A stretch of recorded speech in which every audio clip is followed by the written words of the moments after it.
2010ஆம் ஆண்டு. அப்போது திமுக ஆளுங்கட்சி, அம்மா அவர்கள் எதிர்க்கட்சி.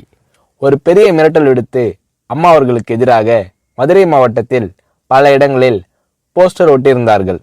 அந்த போஸ்டரில் அம்மா அவர்கள் மதுரைக்கு வந்தால் திரும்பி செல்ல மாட்டார், மதுரைக்கு அம்மா அவர்கள் வரக்கூடாது என்று மதுரை மாவட்டத்தில் பல இடங்களில் அந்த போஸ்டரை ஒட்டி பெரிய மிரட்டல் எல்லாம் கொடுத்தார்கள்.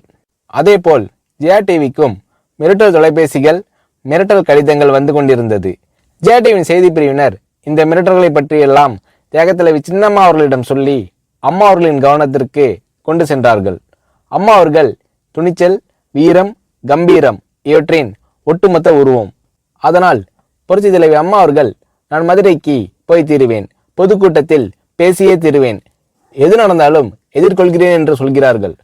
ஒரு கட்டத்தில் ஜெயா டிவிக்கு மிரட்டல் எப்படி வருகிறது என்றால், ஜெயா டிவியின் அலுவலகத்தை வெடிகுண்டு வைத்து தகர்ப்போம், அம்மா அவர்கள் மதுரைக்கு வந்தால் ஜெயா டிவியை ஒழிப்போம், இப்படியெல்லாம் நிறைய மிரட்டல்கள் தொலைபேசியின் வாயிலாகவும் கடிதத்தின் வாயிலாகவும் வந்து கொண்டிருக்கிறது.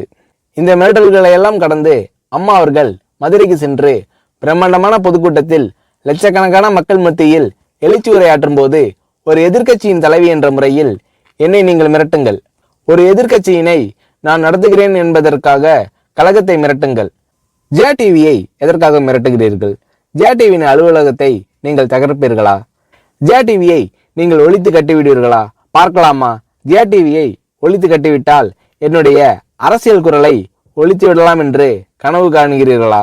ஜெயா டிவி என் உயிருக்கும் மேலானது, நான் என்னுடைய உயிரை விட அதிகமாக நேசிப்பது, என்னுடைய அரசியல் கரமாக நான் போற்றி புகழ்வது, அதன் மேல் நீங்கள் கை வைப்பீர்களா, பார்க்கலாமா என்று எழுச்சி உரையாற்றினார் புரட்சி தலைவி அம்மா அவர்கள்.